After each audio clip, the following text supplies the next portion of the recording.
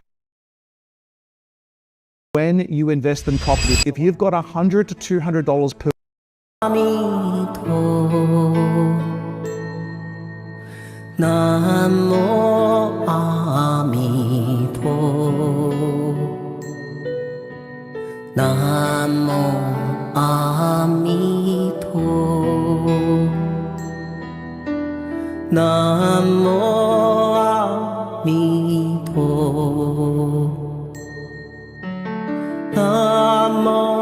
Amito Namo Amito Namo Amito Namo Namo Amito Namo Amito Namo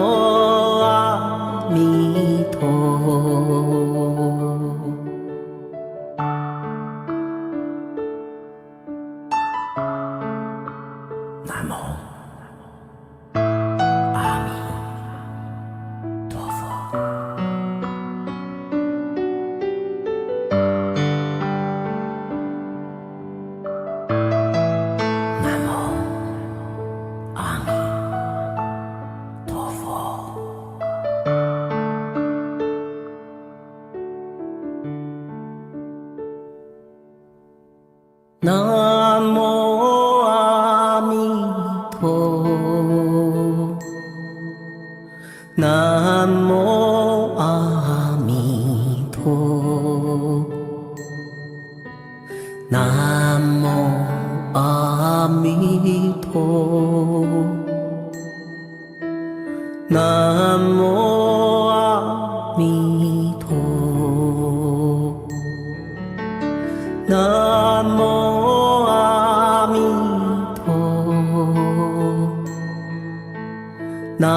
Namo Amito Namo Amito Namo Amito Namo Amito Namo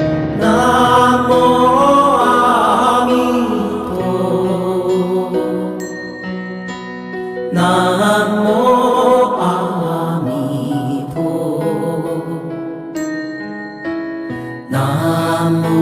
Namo Amito Namo Amito Namo Amito Namo Amito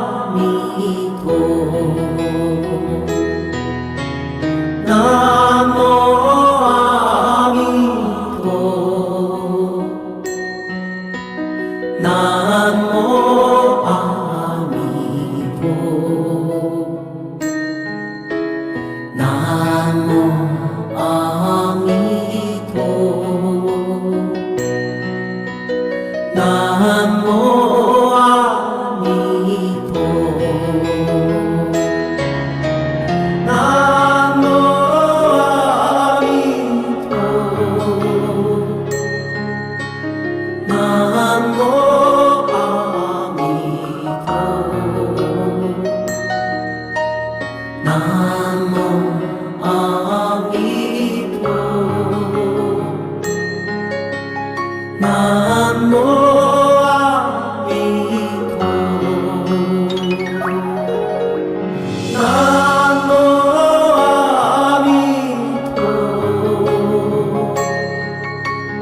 南无阿弥陀。南无阿弥陀，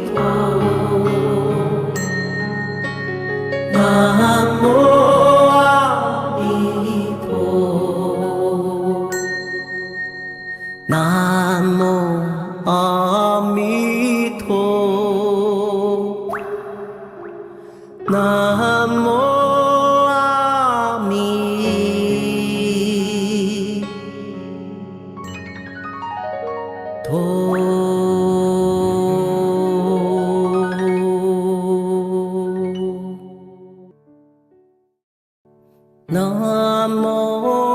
阿弥陀。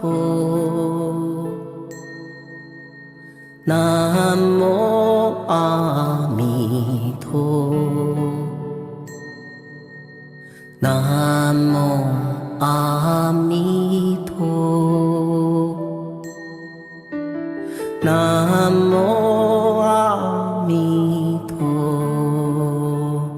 陀，南无阿弥陀，南无阿弥陀，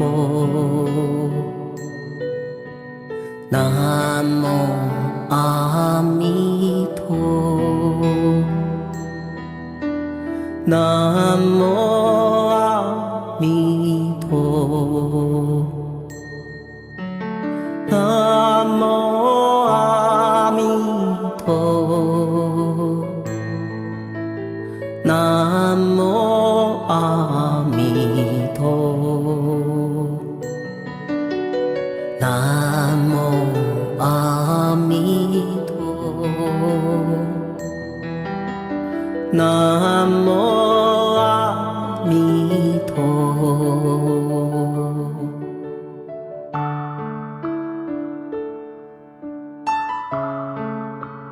南无阿弥陀佛。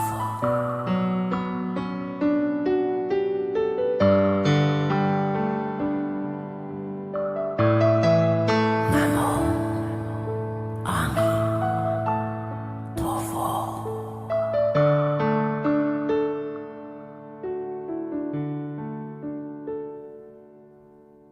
南无阿弥陀，南无阿弥陀。